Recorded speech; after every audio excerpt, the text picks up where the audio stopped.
What if the person you promised never to love became the only one your heart couldn't forget? The storm that night had a cruel sense of timing. Wind lashed against the marble walls of the Hahn estate as lightning flickered across the garden pond, scattering golden reflections over the koi. Inside, beneath the chandelier's trembling glow, a marriage was being signed into existence, not for love, but for survival. Evelyn Cho's hand trembled slightly as she picked up the pen. Across from her, Adrian Hahn, the heir to one of the city's most powerful conglomerates, sat still and unreadable. His expression could have been carved from ice. He didn't look at her, didn't even blink when the papers were pushed forward. The contract was simple. 1 year public appearances as a married couple. No emotional involvement. Divorce upon completion, quiet and mutually beneficial. Outside, thunder cracked so loud it swallowed the sound of her signature. For Evelyn, it was a deal that meant safety. For Adrian, it meant control. For both it was supposed to mean nothing more, but fate, it seems, has a way of laughing at human agreements. The next morning, the world woke to headlines. Hahn heir marries mystery woman in secret ceremony. Cameras swarmed the iron gates, reporters screamed her name, and Evelyn found herself thrust into a life she had only seen through glossy magazine pages. The marble corridors of Adrian's mansion stretched endlessly, echoing her footsteps like whispers of a life that didn't belong to her. He barely spoke to her at breakfast. He read the paper in silence, coffee steaming between them like a barrier. When she asked if she could redecorate her room, he said only, "Do whatever you want." And yet, it wasn't hatred in his tone, it was distance, deliberate and precise, as if emotion itself was forbidden. Weeks passed. Their story was plastered everywhere, and the public adored the illusion. Photos of them at charity galas, her hand looped through his arm, smiles perfectly rehearsed. To the cameras they were flawless, beauty and power united. But when the lights dimmed, silence filled the spaces between them like an ocean neither dared to cross. Sometimes, late at night, she'd find him in his study, the faint glow of the desk lamp casting shadows on his face.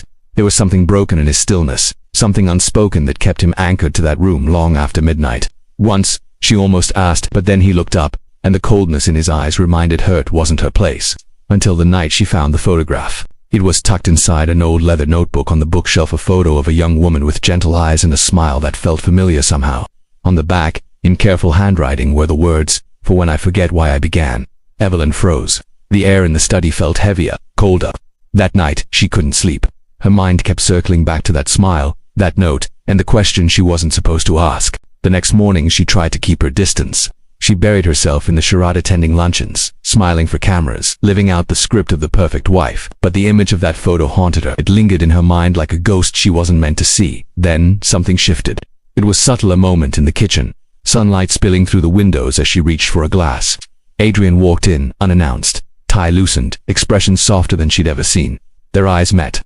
For a second, the air between them changed. He reached for the same glass. Their fingers brushed. It was nothing. It should have been nothing. But something fragile cracked open in that instant, something neither of them could name. He pulled away first, muttering an apology, and left the room. But the look in his eyes as he turned, the faint flicker of warmth, of recognition, stayed with her. Days became weeks. Their interactions grew more frequent, their silence less heavy. A quiet understanding began to bloom, like the first sprout of green after winter. He started asking about her day, about her painting, about her life before all this. Sometimes, when he thought she wasn't looking, she'd catch him watching her, not with detachment, but with something dangerously close to tenderness. Still, the contract remained, a quiet reminder of what could never be, until the gala in December. It was the company's annual charity event, the crown jewel of the social season. Cameras flashed, laughter echoed through crystal halls. Evelyn wore a dress the color of midnight, her hair pinned with pearls that shimmered under the chandeliers. Adrian, as always, was immaculate, every movement controlled, every word measured. But that night, something about him was different. During the dance, he led her onto the floor. The orchestra swelled, and for the first time, there was no audience in his gaze, only her. They moved together with unexpected grace, each step carrying the weight of everything they weren't allowed to feel. "Smile," he whispered. "They're watching," but his hand lingered at her waist, and his voice trembled slightly as he said it. Later, as the night faded and the guests disappeared, he found her on the balcony overlooking the city. The air was cold, the kind that burned with every breath. She didn't hear him approach until his coat was draped over her shoulders. "You'll catch a cold," he said quietly. "Would that matter?" she asked. He hesitated. It would. There was a pause, heavy, fragile. Then she turned to face him. "Who was she?" she asked. "The woman in the photograph." The question hung in the air, trembling like the edge of a knife. For a long time he didn't answer. His jaw tightened, his eyes darkened. Finally he said, "Someone I failed to protect." Evelyn felt the words like a chill down her spine. "She was the reason you agreed to this marriage, wasn't she?" Adrian's silence was confirmation enough. He took a step back, as if the distance might keep his secrets from spilling out. "It doesn't matter anymore," he said, voice low. "This what we have it was never meant to be real." But his eyes betrayed him. They glistened with something raw, something human. That night, Evelyn lay awake, staring at the ceiling as rain pattered softly against the windows. She thought about the girl in the photograph, about the man she'd married but didn't know, and about the way his voice cracked when he said it doesn't matter anymore. In the darkness, a truth began to take root one she wasn't ready to face. Love, once forbidden, had already begun to bloom in silence. Weeks later, everything unraveled. A rumor began to spread, one that threatened the fragile balance they had built. Someone from Adrian's past had resurfaced, armed with secrets that could destroy his company and expose the truth behind their marriage contract. Paparazzi swarmed again. Headlines screamed betrayal, deceit, scandal. And through it all, Evelyn stood beside him, silent, knowing that the choice she made next could change everything. Because now, it wasn't just a contract. It wasn't just survival. It was her heart. The night before the story broke, Adrian found her in the garden. The wind was sharp, carrying the scent of rain. He looked exhausted, the weight of too many lies pressing on his shoulders. "You should leave," he said quietly. "When this is over, they'll come for me. You don't deserve to be caught in the fire." She shook her head. "You think I'd walk away now? This was never supposed to mean anything," he said. "You knew that. Then why does it hurt so much to hear you say it?" Silence, only the rustling of leaves, the faint echo of thunder in the distance. He stepped closer, for the first time since that stormy night months ago. She saw him not as the man from the headlines, not as the cold air or the careful strategist, but as someone terrified of losing what he never meant to find. "I can't let you get hurt," he whispered. "Then don't push me away," she said. "Not again." His hand hovered near hers, fingers trembling. And in that moment, as rain began to fall, time seemed to slow. Two souls bound by paper and promises stood at the edge of something neither of them could undo, because where a contract marriage was meant to keep them apart, something far more dangerous had taken root, something real. The storm broke, lightning slicing the sky above them. Evelyn's breath caught as Adrian finally closed the distance, his voice barely audible above the rain. "There are things you don't know," he said. "About her. About why I did this." She looked at him, eyes searching. "Then tell me." But before he could speak, a flash of headlights cut through the darkness, an unfamiliar car pulling up to the gates, its engine roaring through the storm. Adrian's expression changed. Fear, sharp and unmistakable. "Get inside," he said. "Adrian, what's now?" And just like that, the fragile illusion of peace shattered. The storm that began with a contract was about to expose every secret it had been built to hide. And somewhere between truth and betrayal, love was waiting to be tested. Rain turned the world into a blur of silver and shadow. The car at the gate idled like a predator, its headlights slicing through the downpour. Adrian's hand tightened around Evelyn's wrist as he pulled her toward the house. His grip wasn't rough, but desperate, urgent, as if every second mattered. "Adrian, who is that?" she demanded, her voice almost lost to the storm. He didn't answer. The front door slammed open as they entered, thunder rumbling behind them. Inside, the air felt heavier, charged with something unseen. Adrian's phone buzzed on the table. He snatched it up, scanning the screen, then his face went pale. "She wasn't supposed to come here," he muttered. He looked at her, eyes dark and unreadable. "Someone I thought was gone." Before she could ask more, the echo of heels approached from the foyer. A woman appeared, tall, poised, with rain glistening in her hair like scattered jewels. She stepped into the light, her gaze sweeping the room before settling on Evelyn. "Still playing house, I see," the woman said softly. Her voice carried a trace of amusement, but her eyes were sharp as glass. Adrian's jaw tensed. "Clara," the name hung in the air like a forbidden word. Evelyn's pulse quickened. Clara, the woman from the photograph. The one with the gentle smile and the haunting familiarity. But the person standing before her now was nothing like that image. This Clara was all edges, elegant, dangerous, and heartbreakingly alive. Evelyn could feel the weight of 1,000 unspoken stories pressing between them. "You're supposed to be dead," Adrian said quietly. Clara smiled faintly. "Supposed to be? You made sure everyone thought so." Evelyn took a step back, her mind spinning. The woman he'd mourned, the reason behind their contract. The truth shifted beneath her feet, unstable and cruel. "What is she talking about?" Evelyn whispered. Adrian turned to her, guilt flickering behind his composed mask. "It's not what it seems." Clara laughed softly. "It never is with him." She took a step closer, rainwater dripping from her coat onto the polished marble. "You think you married a savior, don't you, Evelyn? The noble heir protecting his fragile bride. You should ask him what he's protecting you from." The silence that followed was deafening. Evelyn's chest tightened. She looked at Adrian, searching his face for truth, for something solid to hold on to. But all she saw was fear, the same fear she'd glimpsed that night in the garden. He didn't deny it. "I need you to trust me," he said finally, voice low. But the words rang hollow against the storm still raging outside. That night, Clara stayed. She insisted she wasn't leaving until she had answers. Adrian retreated to his study, locking the door behind him. Evelyn lay awake in the dark, her mind unraveling the knots of half-truths he had woven. Who was Clara to him now? What was her place in the story Evelyn thought she understood? And if Clara was alive, then what was this marriage really built on? The next morning, sunlight broke through the clouds, soft and deceptive. Evelyn found Clara in the conservatory, standing among the orchids. She looked almost peaceful, her fingers grazing the petals as if remembering something fragile. "You must hate me," Clara said without turning. Evelyn hesitated. "I don't know you." Clara smiled sadly. "You will." They sat in uneasy silence, the sound of dripping water filling the space between them. "He didn't marry you for love," Clara said quietly. "He married you to protect me." Evelyn's breath caught. Clara looked up, eyes shimmering. "Years ago, his family made enemies dangerous ones. When I disappeared, it wasn't an accident. Adrian faked my death to keep me alive. But he couldn't risk suspicion. He needed someone to stand beside him, someone the world would believe he loved. You were perfect." The words fell like stones into still water, sending ripples through everything Evelyn thought she knew. She rose, heart pounding. "You're saying this was all a lie?" Clara tilted her head. "Was it? You tell me." Evelyn couldn't breathe. Every moment, every glance, every flicker of tenderness, it all replayed in her mind, like fragments of a film suddenly out of order. She left the conservatory without another word.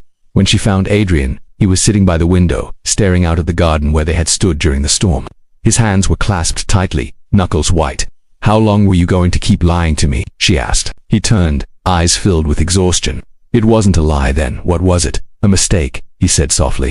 "One I didn't know how to undo." Her voice trembled. "You used me." "No." He stood, closing the distance between them. "At first, maybe I did." But then he stopped, searching her face. Then it stopped being pretend. The silence stretched thin.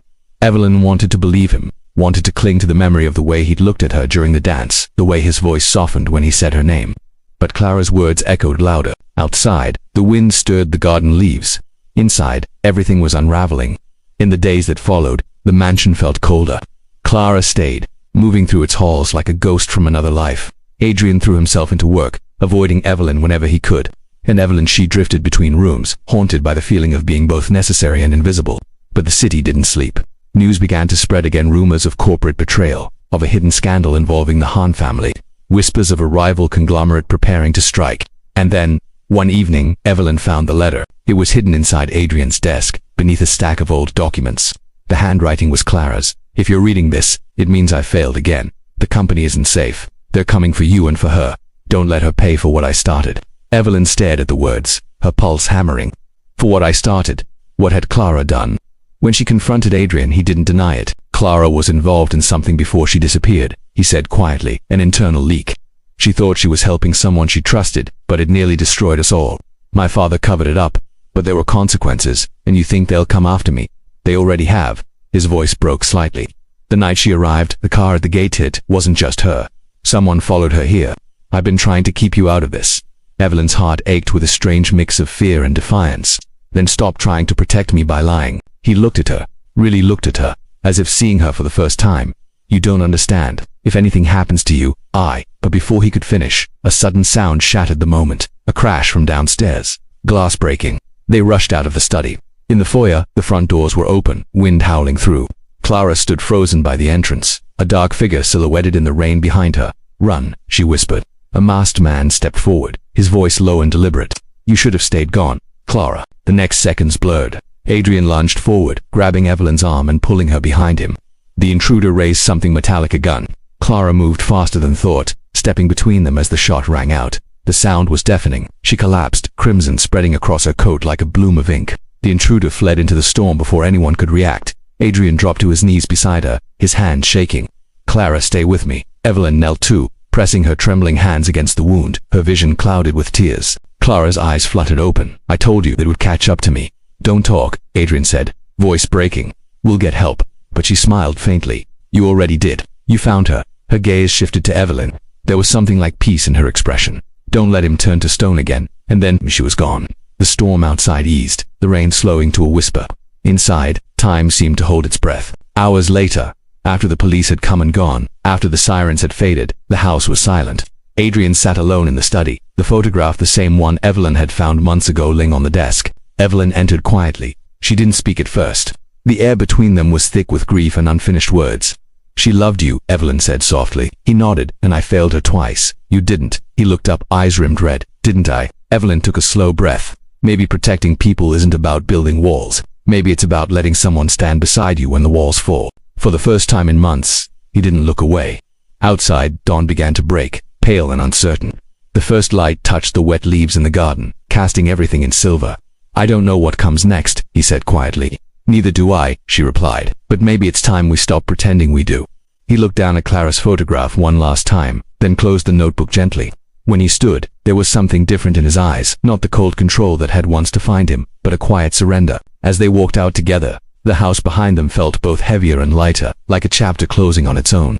But just as Evelyn reached for the door, a faint sound drew her attention, the buzz of Adrian's phone on the table. She glanced at the screen. An anonymous message. It read, "This isn't over." She wasn't the only one who knew. Evelyn's breath caught.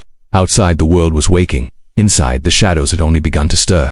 And somewhere, hidden beneath grief and love, and everything between, the truth waited, darker, deeper, and far from finished. The message glowed on the phone screen like a wound that refused to close. This isn't over. She wasn't the only one who knew. Evelyn's pulse thudded in her throat. She looked at Adrian, who was staring out the window, unaware. The morning light fell over him like fractured glass, sharp, fragile, uncertain. She hesitated before speaking. "There's something you need to see." When he turned, the exhaustion in his eyes was almost unbearable. He crossed the room, took the phone, and read the message. His shoulders stiffened, every trace of warmth draining from his face. "Who sent this? It's anonymous." He stared at the screen, jaw tightening. "Then they know how to hide. What do they mean?" She wasn't the only one who knew. Evelyn asked, voice trembling. Adrian didn't answer immediately. Instead, he set the phone down slowly, as if afraid it might explode. "Clara wasn't working alone," he said finally. "When she leaked information years ago, someone on the inside helped her. We never found out who." Evelyn felt the air leave her lungs. "You think they're still here?" "I think they never left." The mansion, once a refuge of marble and silence, suddenly felt like a labyrinth of secrets. Every corridor seemed to whisper. Every shadow looked alive. That night, Evelyn couldn't sleep. She wandered the halls barefoot, her reflection trailing across the dark windows like a ghost. In the study, she found Adrian again, staring at an open folder spread across the desk. Blueprints, financial ledgers, letters with half-burned edges. He looked up when she entered, eyes hollow. "These were Clara's," he said. "She was investigating something she didn't tell me about. I think she knew who was behind it." Evelyn moved closer, her gaze falling on a document stamped with the company's logo.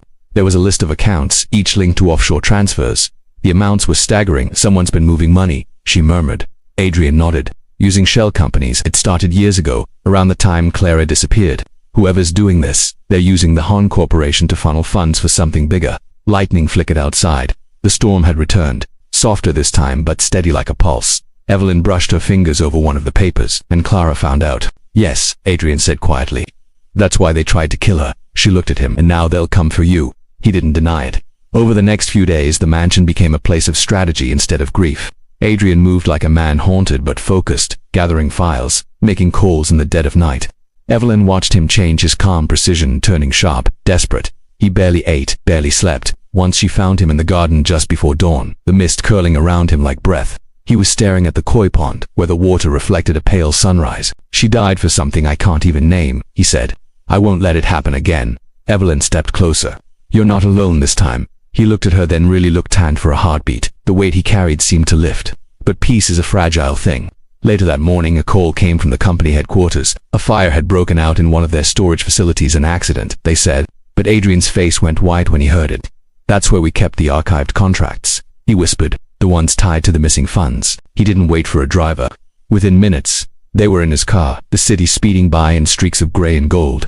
Evelyn sat beside him, her mind racing, the silence between them thick with unspoken fear. When they arrived, smoke curled from the edges of the building. Firefighters moved like silhouettes through the haze. The air reeked of burnt paper and chemicals. Adrian pushed through the caution tape, ignoring the calls behind him. Inside, the air was suffocating. Charred fragments of documents fluttered like black snow. Evelyn caught a glimpse of a metal filing cabinet. Its door melted and twisted. "Who would do this?" she asked. Adrian crouched near a pile of ashes, lifting a fragment of paper with trembling hands. The ink was smudged, but she could still make out the initials printed in the corner. "EC," her breath caught. "That's my name," she whispered. Adrian looked up sharply. "It doesn't make sense," she said, voice shaking. "Why would my initials be?" He cut her off, eyes dark with realization. "Because you weren't just chosen for convenience." The words hung heavy between them. Back in the car, rain streaked the windows as they drove in silence. Evelyn could barely breathe. Her mind replayed every moment, the quick decision to marry, the sudden media storm, the perfect timing. You think someone used me, she said. I think someone wanted you there, he replied quietly, closer to me inside the family. Her stomach turned. But why? He didn't answer. That night, the house felt smaller. Every sound made Evelyn flinch. She tried to distract herself with routine making tea, turning down the lights, but her thoughts wouldn't still. She sat at the piano, pressing a single note just to hear something alive. Adrian entered quietly, couldn't sleep either. She shook her head. Everything feels wrong. Like we're walking through someone else's story. He sat beside her. Maybe we are. For a moment, neither spoke. The room was dim, lit only by the faint glow of a lamp. Outside, rain whispered against the glass. Then Adrian said, "There's one person who might know more, my father's old advisor. He disappeared after the scandal, but if he's still alive, then he's part of this," Evelyn finished. Adrian nodded slowly. "We'll find him." The next day they left the city. The drive took them hours, winding through fog-shrouded hills until the road narrowed into forest. Finally they reached a crumbling villa perched above a lake. It looked abandoned, vines curling through the cracked windows. Adrian stepped out first, scanning the surroundings. The air was cold and damp, filled with the scent of moss and rust. Inside, the villa was a ruin of memories, dusty books, broken furniture, the faint echo of a life long forgotten. "Are you sure he's here?" Evelyn whispered. Adrian's reply was barely audible. He always loved hiding in plain sight. They found him in the back room, sitting by a dying fire. His hair was gray, his clothes worn, but his eyes sharp and aware flicked up as they entered. "Adrian Hahn," the man said with a rasping smile. "Took you long enough." Adrian didn't waste time. "You knew about the money transfers, about Clara, about the people behind all this." The old man leaned back. "I knew enough to run." Evelyn stepped forward. "Then tell us, who's doing this?" He studied her for a long moment, eyes narrowing. "You must be the wife, the one they call the distraction." Her stomach twisted. "What do you mean?" He smiled faintly. "You think you were chosen by chance? No, my dear, you're part of their insurance policy." Adrian froze. "Explain." The old man gestured toward a shelf, where a single ledger lay half buried in dust. Adrian grabbed it, flipping through pages filled with coded transactions and handwritten notes. One name appeared over and over: Adnea Cho Holdings. Evelyn's breath hitched. "That's my family's company, but it's small, barely operational." "Exactly," the old man said. "A perfect front. They've been laundering money through your father's firm for years. You just didn't know it." The room seemed to tilt. Evelyn gripped the back of a chair, her mind spinning. "My father, he would never, wouldn't he?" The man interrupted. "He disappeared overseas the year before you met Adrian. Convenient timing, wouldn't you say?" Adrian's expression darkened. "So this was never about me. It was about her." The old man gave a weary laugh. "No, son. It was about both of you. Two legacies tangled together, Hahn and Cho. The perfect cover for a crime that started long before either of you signed that contract." A gust of wind swept through the broken windows, scattering ashes from the hearth. Evelyn felt hollow, her thoughts fractured. "If this is true," she whispered, "then none of this sour marriage, Clara's death, any of it was coincidence." The old man nodded. "You're beginning to see the truth. The contract wasn't a shield, it was a key." Adrian's voice was a low growl. "A key to what?" But before the man could answer, a distant crack split, the air a gunshot. The window shattered. Evelyn screamed as Adrian pulled her down. When they looked up, the old man was slumped forward in his chair, blood blooming across his chest. The ledger had fallen to the floor, its pages fluttering like dying wings. Adrian grabbed it, eyes scanning the window. Outside, the forest was silent again. Whoever had fired was already gone. Evelyn trembled, the cold seeping into her bones. "We have to leave." Adrian nodded, his face unreadable. "They're cleaning up." "Anyone who knows." As they fled the villa, the storm began again, rain slashing against the windshield, thunder echoing over the hills. Evelyn clutched the ledger to her chest, its weight unbearable. Neither of them spoke. When they finally reached the city, dawn was breaking pale over the skyline. Adrian parked the car near the harbor and turned to her. His voice was quiet, almost breaking. "They've been using both our families," he said. "Maybe even from the beginning. The company, the marriage, Clara, was all part of something bigger." Evelyn looked down at the ledger, its ink smudged and wet. "And now we're the only ones left who can expose it," she said softly. He met her gaze. For a long moment, nothing moved except the slow rhythm of their breathing. Then he whispered, "Or the next ones they'll come for." Outside, the city shimmered beneath the rain. The line between truth and illusion had blurred beyond recognition. And as the first ferry horn echoed across the harbor, Evelyn realized something that chilled her more than fear itself. The story she thought she was living was never hers to begin with. And somewhere in the spaces between loss and love, someone was still writing the ending. The rain hadn't stopped for days. It streaked down the glass like time itself, constant, cold, impossible to ignore. Outside the harbor window, fog blurred the skyline, swallowing the lights until the city looked like a dream dissolving in water. Evelyn stood beside Adrian in silence. The ledger lay open between them on the small table, its pages now warped and smudged by rain. Every line of ink, every coded transaction, felt like a thread leading somewhere darker, somewhere that still waited unseen. They won't stop, Adrian said finally. His voice was low, controlled, but beneath it was the tremor of exhaustion, the kind born not from fear, but from carrying too much for too long. Whoever's behind this, they've been cleaning the board for years. One by one, Evelyn's gaze lingered on him. There was something hollow in the way he said it, as if he'd already accepted that they might be next. Then we have to move first, she said softly. He looked at her hand for the first time. She saw not the heir, not the strategist, but a man standing on the edge of something inevitable. And where exactly do we move? We can't trust the police. We can't trust the board. My family's name is already tangled in this. Then we find someone who's not part of it, she said. Someone outside the circle. Her words hung between them, fragile as glass. That night they found refuge in an old apartment Adrian had kept before the marriage plane. Small, a world away from the marble and chandeliers of the estate. The hum of the refrigerator was the only sound in the room, broken occasionally by the distant echo of sirens outside. Evelyn sat at the kitchen table, the ledger open again, tracing the faint signatures at the bottom of each page. Names she didn't recognize, numbers she couldn't fully understand, but one line stopped her. AC disbursement, authorization. Her blood ran cold. Adrian, she whispered. Come here. He leaned over her shoulder, eyes narrowing. That's impossible. You said Clara handled this with someone inside. AC, could that be? He swallowed hard. Anthony Cho, your father. The air seemed to vanish from the room. Evelyn pushed the ledger away as if it burned. No, my father left before any of this. He had debts, yes, but he wasn't part of. Adrian's expression softened, but the truth sat heavy in his silence. I need to see him, she said suddenly. Evelyn, I need to know. She cut in. If he's still alive, if he's behind this, I can't keep running from ghosts. Adrian hesitated, then nodded slowly. There's one person who might know where he went. Clara's old contact, Julian Park. He handled offshore transfers for the company before he disappeared. 2. Then we find him. The journey took them to the outskirts of the city, where the glittering skyline gave way to factories and abandoned docks. The air was heavy with the scent of oil and rain, the streets littered with puddles that reflected fractured light. Julian's address led them to a warehouse, rusted steel doors, windows clouded with grime. Adrian went first, flashlight cutting through the dark. The sound of dripping water echoed inside. Julian, Adrian called. No answer. They moved deeper, their footsteps hollow against the concrete floor. Papers were scattered across a desk, bank records, photographs, fragments of lives erased, and on the wall, in black ink, were scrawled 3 names: Clara Hahn, Anthony Cho, Evelyn Cho. Her breath caught. Someone knew we'd come, she said quietly. Before Adrian could respond, a figure stepped from the shadows. A man disheveled, his clothes torn, eyes wild with sleeplessness. Don't, he rasped, raising a shaking hand. You shouldn't be here, Julian, Adrian asked cautiously. The man flinched at his name. You don't understand. It's already too late. Where's Anthony Cho? Evelyn demanded. Julian's eyes flickered toward her, a mix of pity and fear. Gone. He tried to stop them. They used his company, his name, but he found out, and they made him disappear. Her knees weakened. You mean they killed him? Julian hesitated. I don't know.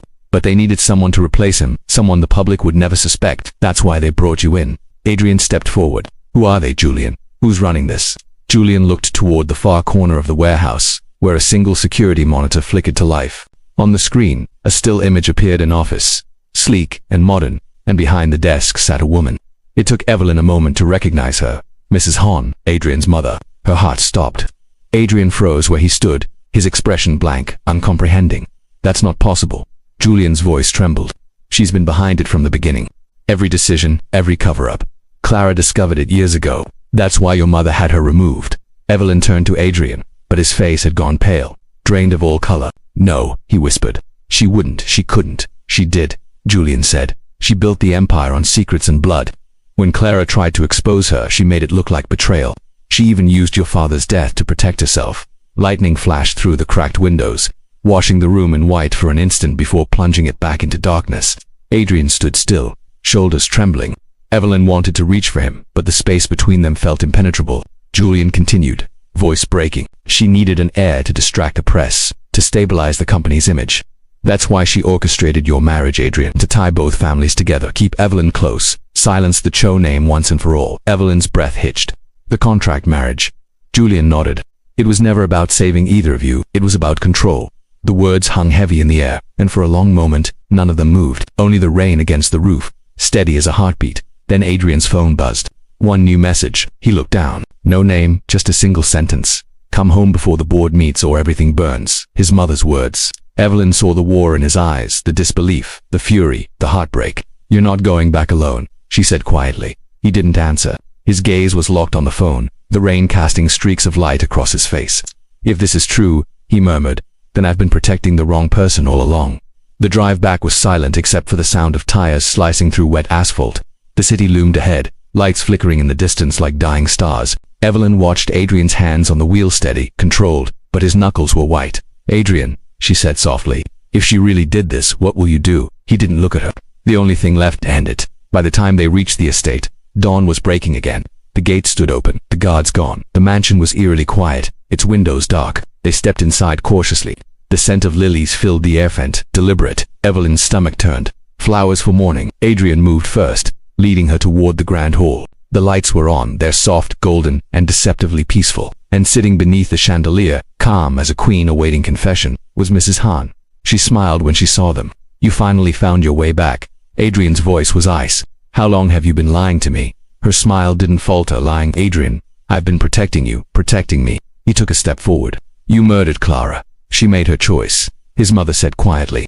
"She was going to destroy everything your father built, everything you were meant to inherit." Evelyn could feel the tension radiating from him, raw and dangerous. "You used us," he said. "All of us." Mrs. Hahn stood slowly, her presence commanding even now. "I saved this family. You think love or truth keeps people like us alive? It's power, Adrian, control. The world doesn't care about innocence, it only remembers strength." Her eyes flicked to Evelyn, then cold and sharp. "And you, my little daughter-in-law, you were a perfect solution." Tied to the CHO name, yet desperate enough to agree to anything. Evelyn's fists clenched. "You turned my life into a lie." Mrs. Hahn's smile returned. "Small and cruel, a necessary lie. But you should be grateful of. Both survived longer than most." Adrian's voice shook now, a quiet fury threading through it. "Where's the rest of it? The files, the accounts, everything you took from the company?" She tilted her head slightly. "Gone, all of it. Erased, the way it should be." "Not all of it," Evelyn said suddenly, lifting the ledger from her coat. For the first time, Mrs. Hahn's composure cracked, just slightly but enough. Adrian saw it too. "You didn't burn everything," he said, stepping closer. "You kept this quiet for years, thinking no one would find it, but Clara did, and now we have it."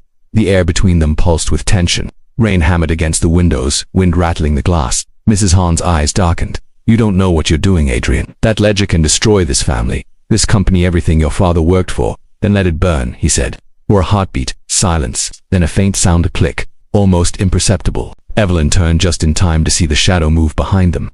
A man in black, gun raised, the reflection glinting in the chandelier's light. Mrs. Hahn didn't flinch. She only whispered, "I told you, control is survival." Evelyn froze. The air was thick, electric, time suspended. And as the gunman's finger tightened on the trigger, Adrian stepped forward, putting himself between Evelyn and the weapon. The world held its breath. The sound of the gunshot tore through the room like lightning through glass. One instant of blinding noise, then silence, a silence so deep it felt alive. Evelyn's world slowed. She saw the muzzle flash, the faint ripple of smoke, the way Adrian's body jerked forward as the impact hit. The force drove him back into her, his weight collapsing against her arms. She caught him before he fell, her breath leaving her in a choked gasp, blood warm and bright, blooming through his shirt. "No," she whispered, the word barely a sound. Behind them, the gunman stepped forward. Mrs. Hahn didn't move. Her expression was stoned, as though she had known this moment was coming all along. "Stop," Evelyn screamed, her voice breaking through the stillness. "Please, stop." The man hesitated. For a second, the thunder outside seemed to echo her plea. Adrian coughed, a faint, wet sound, his fingers tightening around her wrist. "Don't," he breathed, his voice barely audible. "Don't let her." The rest dissolved into a whisper. Evelyn looked at the gunman. His face was hidden, but his hands trembled. He wasn't a stranger to fear, she realized. He was just another pawn. "You don't have to do this," she said. "It's over." Mrs. Hahn's voice sliced through the air.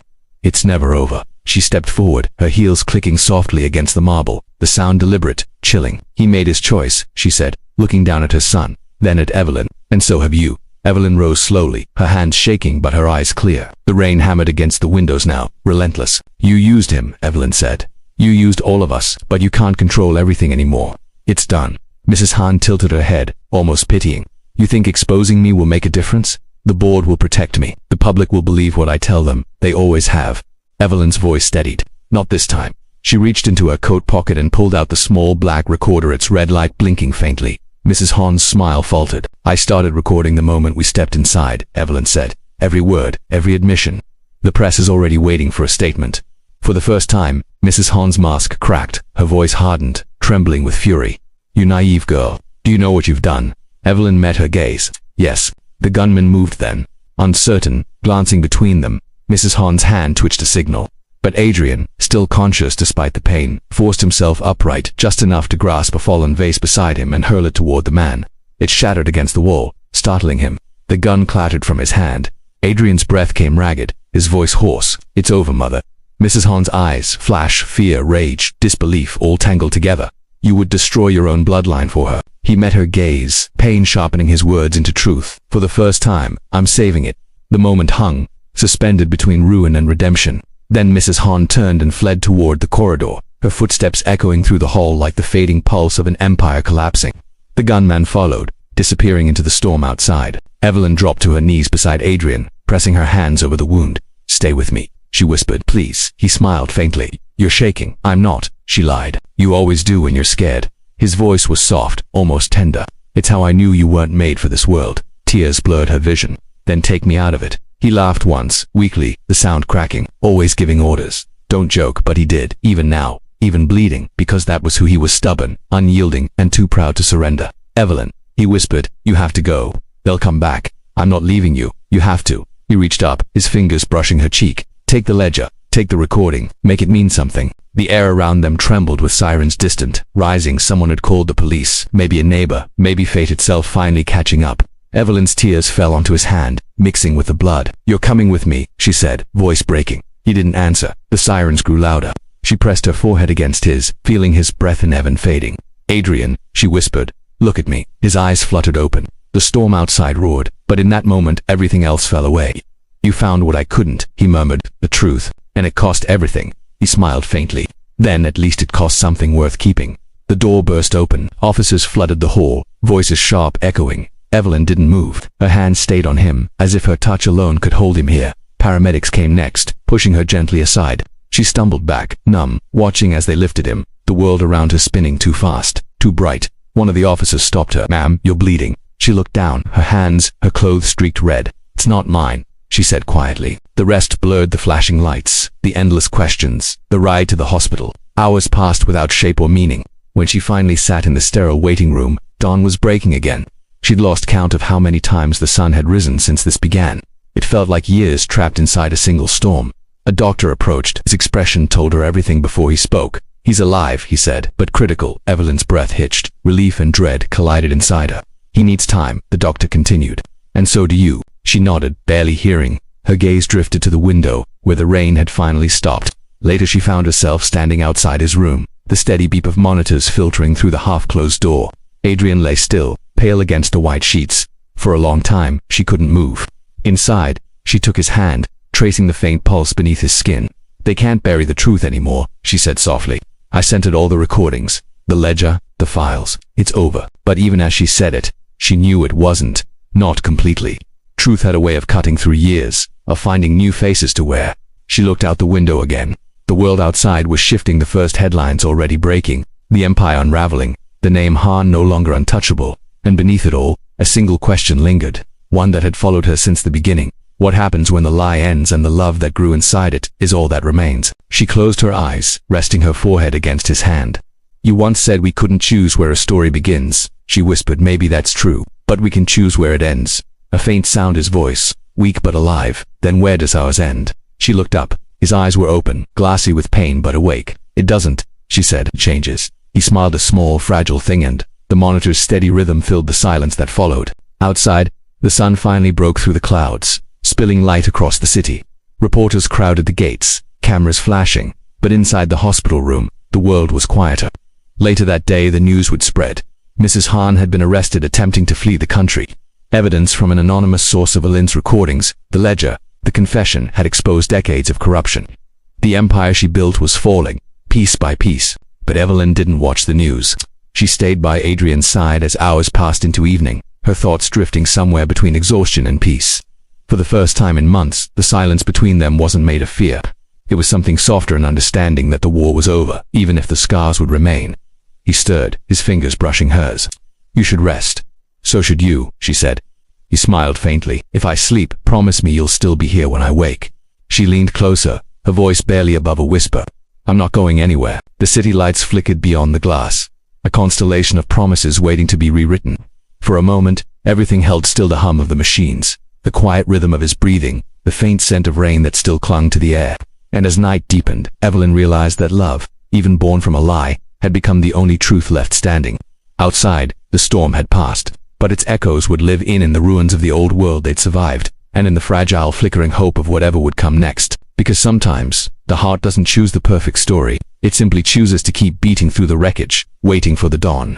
The sky over the city had changed. Once filled with thunder and unrest, it now stretched wide and quiet, brushed in shades of pale gold. Weeks had passed since the night of the storm, but its echoes lingered in every reflection, every whispered headline, every new beginning that dared to rise from the ruins. Evelyn stood at the hospital window, her reflection merging with the cityscape beyond. The world was different, now slower, uncertain, honest in a way it had never been. The press still called it the Han scandal, the fall of an empire, the unraveling of power. But to Evelyn, it was something far simpler. The moment everything false was stripped away, leaving only what was human. Adrian was recovering. Each morning brought a little more strength, a little more color to his face.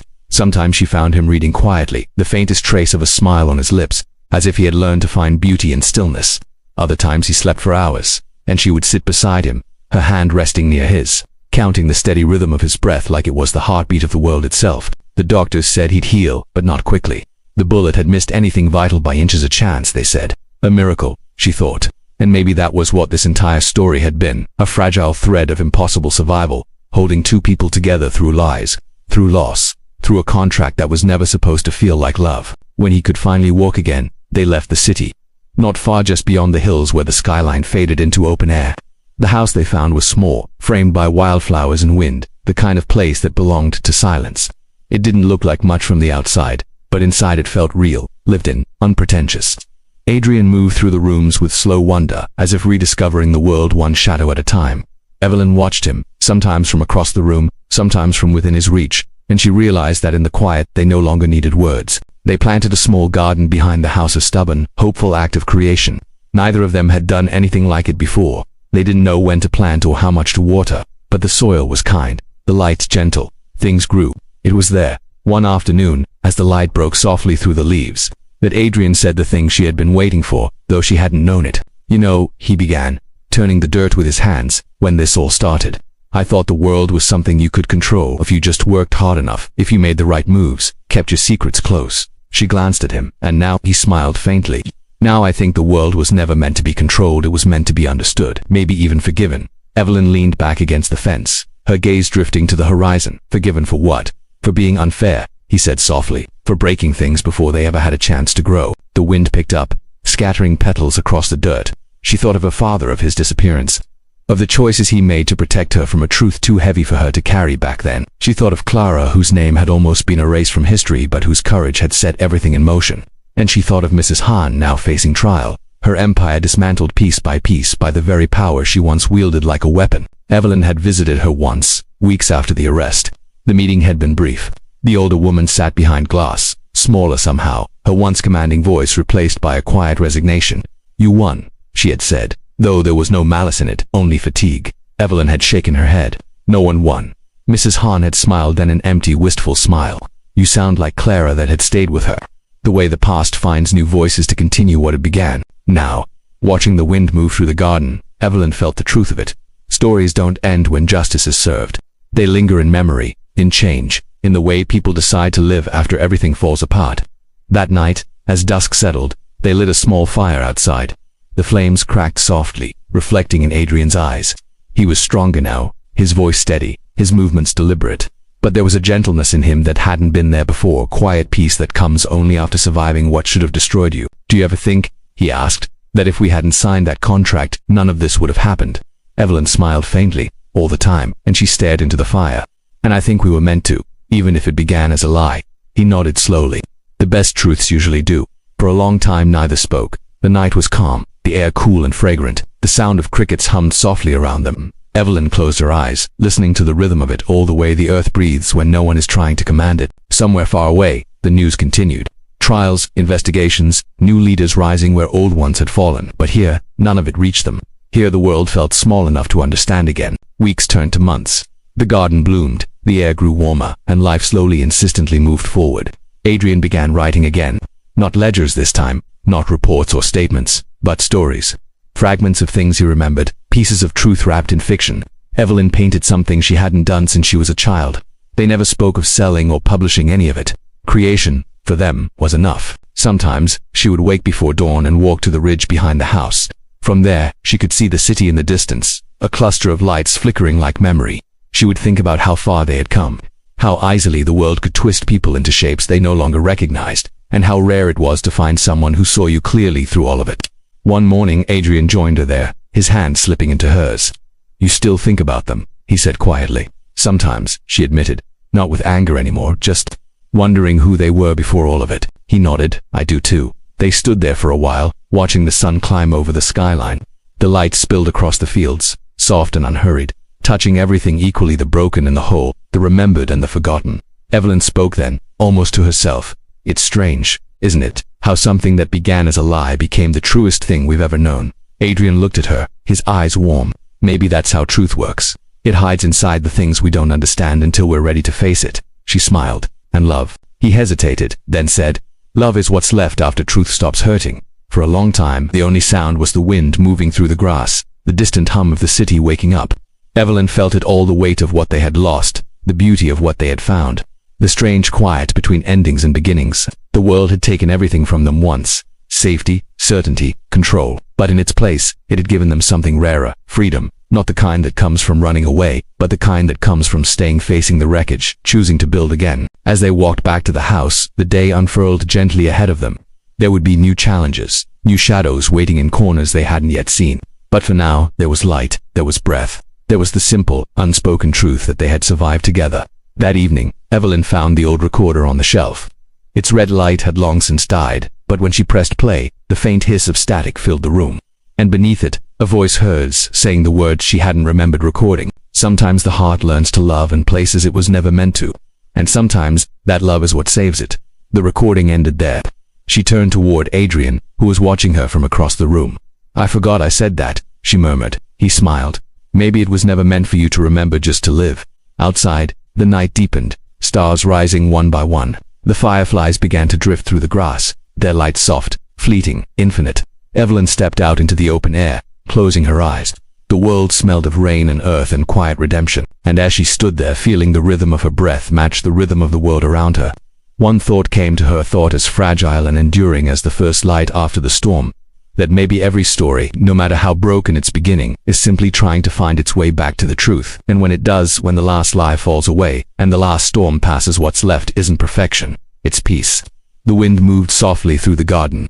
Somewhere behind her, Adrian called her name, his voice calm and sure. Evelyn turned toward him, her smile small but certain. The storm was gone, the sky was clear, and in the stillness between one heartbeat and the next, she realized that the story was no longer about survival. It was about living fully, quietly, and finally free.